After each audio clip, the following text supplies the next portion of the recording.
Dahmer was trapped in the cycle of trauma, fantasy, facilitators and murder, which serial killers are unable to escape. He cruised the streets, the mall, and the clubs, with only one thought in mind. It was an incessant, never-ending desire to have someone at whatever cost, someone good-looking, really nice-looking. And it just filled my thoughts all day long. It doesn't provide any lasting satisfaction or enjoyment or fulfillment. Once an individual has started to kill repetitively for sexual purposes, they are sustained in that activity by the failure of each event to satisfy them sexually. The fantasy is that if they can only get it right, they won't have to do this anymore. But of course, it's never good enough. And the reason it's never good enough is that, truth be told, an orgasm is pretty much an orgasm, and it just isn't going to get any better. For some reason, I just kept doing it. I mean, I knew my job was in jeopardy. All I would have had to do was just stop for several months at a time and space it out instead of... But it didn't happen that way. I just was driven to do it more frequently and more frequently. Couldn't control it anymore. Dahmer's behavior became increasingly disorganized.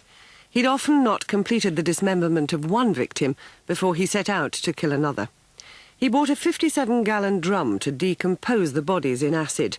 His body count grew, he lost his job, but by now he hardly cared. His murderous cycle was now so frenzied that arrest became inevitable. In the last week, he had lost his job.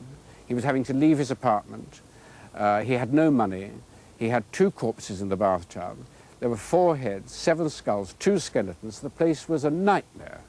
And he knew he would have to get out in 2 or 3 days. But what did he do? He spent the entire day looking for somebody else that he could kill. Knowing, he must have known, of course he knew, that this would be it, this would be the end, and he would have to be stopped. For many serial killers, arrest is the peak of their hideous career, the point where they finally achieve the power and attention they'd sought all along. This is one of the surest routes in modern America, at least, to becoming a celebrity. Dahmer ended up on the cover of People magazine. So how else can a defective nothing be guaranteed a ticket to immortality than through such a ghastly and bloody career? America produces a much greater proportion of serial killers than any other nation on Earth. Having discovered the complex network of factors which contribute to their development, what steps can we take? Most modern industrial nations are roughly the same.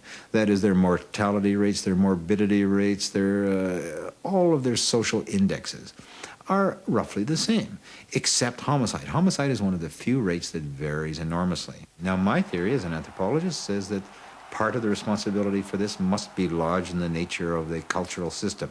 That is, the set of fundamental ideas about appropriate, acceptable behavior that people believe. And I, in my review of various nations, can find no other modern industrial nation that continuously transmits violence-glorifying messages to its population.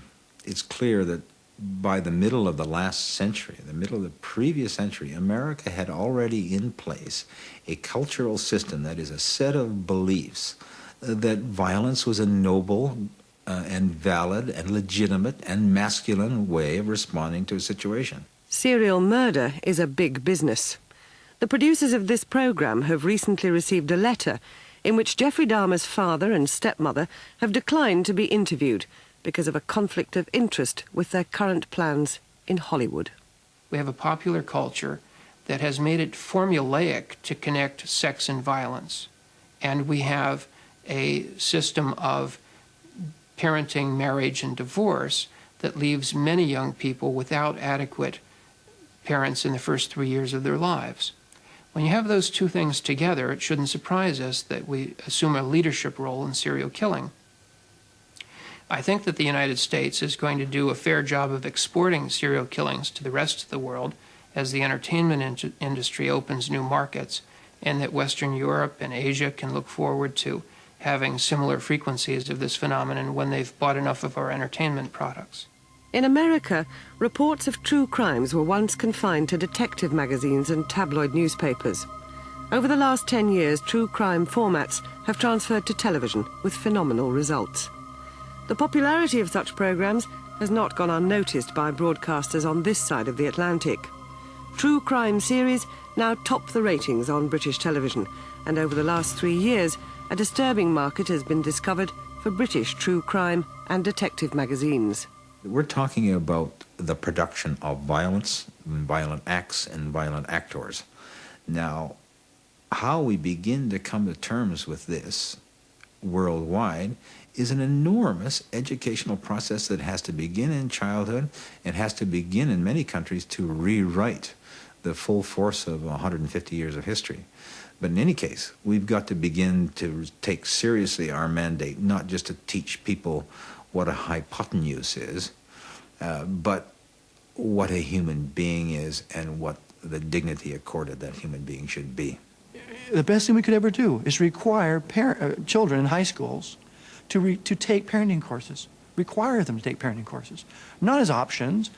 Look, anybody can get, to get a driver's license in the United States, you have to take driver's ed. Why not take parent ed? Take a parenting course teaching you some parenting skills. Let's not wait until the person gets into the judicial system as a juvenile delinquent and then into the prison system as an adult to start looking for rehabilitation. By the time a person is in their teenage years, I believe their thought process is pretty much formulated.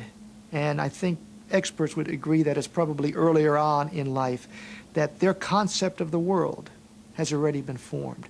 And if they believe that the world is against them, that society has rejected them, you are creating the serial killers of tomorrow, right now in the classrooms today.